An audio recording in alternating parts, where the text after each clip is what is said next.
watching. Subscribe.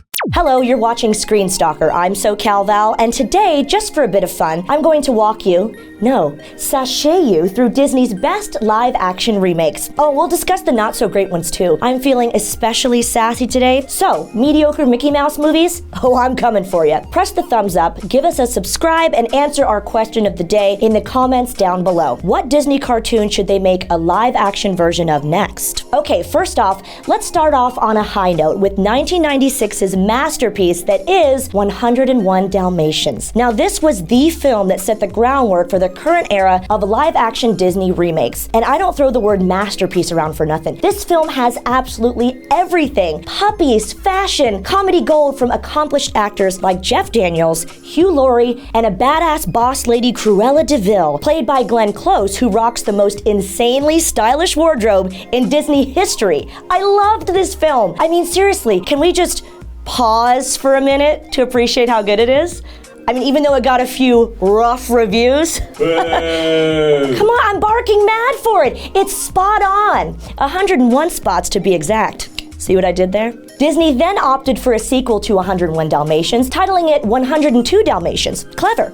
But it definitely didn't live up to the original. Not in my opinion anyway, which is, for the record, the only one that matters. Moving on to 2010's Alice in Wonderland, starring Johnny Depp. Okay, so you know when Johnny Depp is like phenomenal in a Disney movie, where you're like, wow, he's amazing, right? Okay, well that isn't this movie. And he's not even a pirate. It's what I would call an acid trip with no destination. Where some people might have found this one whimsical, I found it a bit disturbing. It's a no from me. Unless I'm actually on an acid trip, but even then it's questionable. It did gross over $1 billion on a $200 million budget though, which means lots of money, lots of moolah, and this opened the door to Disney commissioning loads of live-action remakes like they are now. So yay for that! But first, we had to sit through The Sorcerer's Apprentice, a feature-length live-action remake of the Fantasia segment of the same name from 1940. Can we take a minute to discuss Fantasia here? Remember, like, where Mickey Mouse is dancing around with a broom? Okay, I was kidding about the acid trip before, but Fantasia, it's like acid on acid. It's the trippiest, weirdest film in the history of Disney. Oh, how do I know this? I'm glad you asked, because they played it at my birthday party when I was 6 years old, and I've slept with one eye open ever since. There's like dancing hippos and centaurs and a character that's basically the devil. Whoa, whoa, whoa, Disney. Dial down the crazy for a moment, will ya?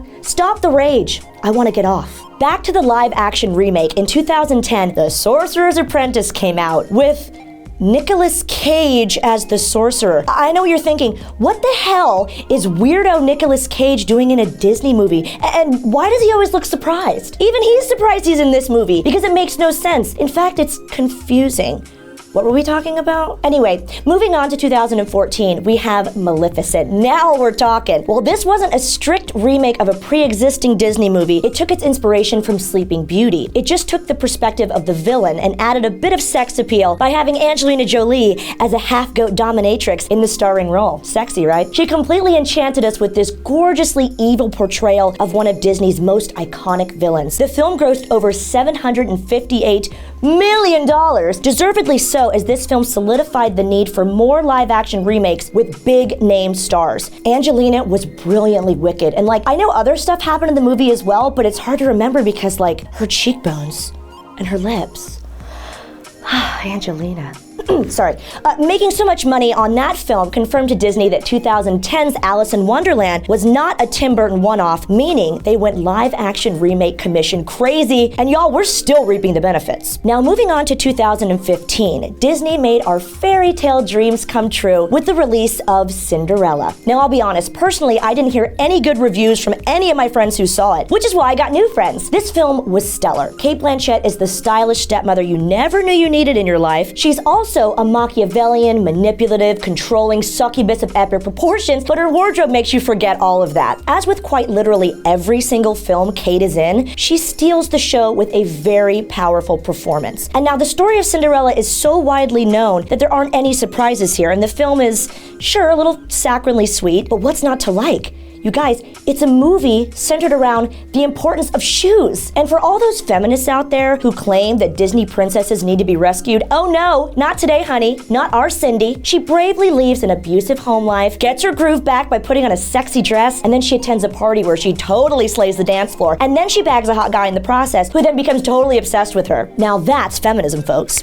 The film grossed over $543 million at the box office, and it's generally a feel-good film that was super over with little girls and with 32-year-old women who love shoes. Moving on to The Jungle Book, which was released in 2016, and my God, did they have us at the trailer. It was absolutely chilling. Even from the first few frames, you just knew that this film was going to stand out from the rest, with super impressive visual effects, a dedication to the source material, and an impressive voiceover cast, including Scarlett Johansson, Ben Kingsley, Christopher Walken, and Bill Murray. They really could do no wrong here. So positive reviews poured in for this film, even from me. And like, I hate nature, and I hate the outdoors, and I hate snakes, and I hate kids in loincloths who don't brush their hair. Gross. But to the film's credit, it continued the trend of Disney's live-action remakes, making multiple times its budget back, grossing $966 million from just a $175 million budget, which would end just a few months later with a 2016 Disney film starring Maya Wasikowska. Did I say that right? Anyway, the film is called Alice Through the Looking Glass. What is a looking glass again? I'm picturing some sort of like monocle. I'm Alice, no? It's like a telescope. Okay, they should have just said telescope. Okay, here's me looking through the glass at this film. Yeah, I'm done. This film is utterly forgettable. Oh, and P.S., if you don't agree with me, that's fine, because cinemagoers snubbed it as well, with it only getting $300 million from a $170 million budget, meaning it falls short of the general 2.5 times threshold to make any money, even though it stars Johnny Depp, who once again could not even save this Disney film flop. Dude, Johnny, how many times do we have to tell you? If you're not an alcoholic pirate, we really don't have any time for you. So, next. In 2017, Disney presented us with the much-anticipated live-action remake of Beauty and the Beast. If you're noticing a pattern here, these films from this point on just keep getting better and better. So at the time Beauty and the Beast came out, all eyes were on it to not only perform well, but to smash it at the box office. And did it ever. Grossing over $1 billion, this film delivered on a whole nother level. Reason number 1. Wholly ensemble cast, Batman. You've got Emma Watson, Luke Evans, Dan Stevens, with voiceovers by Ian McKellen, Emma Thompson, Ewan McGregor. The cast was super strong. And the second reason it did so well was the music. It had a sort of Broadway element without being too Broadway. I personally find musicals a bit obnoxious, if I'm honest, but there I was in the movie theater singing along and bopping to the tunes. They're just so catchy. You also serve wine here in your UK theaters. But anyway, it's impossible to watch these musical numbers and not feel some sort of joy. And if you watched and you didn't feel any joy, then I check with your doctor, as you might be dead inside. The film also had Disney's first ever exclusively homosexual moment, according to director Bill Condon, but depending on your gaydar, mine's not very good, you might not have noticed it because it's so crazily subtle. However, a load of people got really angry about it, so they got mad about that. But this is the same film where Emma Watson bangs a dog man, like Chewbacca's cousin, but you were okay with. That's fine? Okay, moving on. If you like movies with talking furniture and reclusive hairy men with abandonment issues, then this is the film for you. Also in 2018, we saw the release of The Nutcracker and the Four Realms. Again, Disney hooked us with the trailers and promises of Christmas cheer and far-off wonderment. But what we got were a few dance numbers that were mildly entertaining and a rather blasé film. A lack of substance was what critics called it. As with all Disney films, its visuals were praised, but no one really got invested in this movie. And its lowly box office numbers, around $173 million, were also pretty wah-wah. The thing is, it's not even based off of any pre-existing Disney cartoon like all the other remakes are. So it kind of felt like they just made the movie to capitalize on the Christmas holiday. You know, like Coca-Cola or Jesus. But fear not, Disney freaks. There are some really exciting films coming up that have the potential to be absolute classics. Starting with Dumbo, which is to be released very soon. See, that's what we need to put us in a good mood. An unintelligent, nearly orphaned baby elephant with ear deformities, right? Okay, wait, that sounds like super depressing, but hear me out. The cast, first and foremost, is supercharged. Colin Farrell, Michael Keaton, and wait for it, Danny da Flippin' Vito. Oh yeah, the trailer suggests it will be absolutely heart-wrenching as the original was, but with a strong story told by brilliant actors with what looks to be brilliant visual effects, and Tim Burton returning to Disney after arguably kicking off the whole live-action remake craze with Alice in Wonderland 9 years previously. This is the film I'm looking forward to most this year. I'm bringing tissues and waterproof mascara to the theater because I'm an adult and it's my God-given right to ugly cry. They still sell the wine in the movie theaters, right? Okay. Awesome. Next up, Disney will bring us the live-action remake of Aladdin. The trailer is a bit vague. It seems like they're keeping a lot under wraps, but from what we have seen, oh snap. You guys, I'm sold. Done. Finished. Because even in quick glimpses of this film, the scenes and the characters look way cool. And then at the end of the trailer, we finally get a look at our genie, and it's Will Smith. Like Will Smith.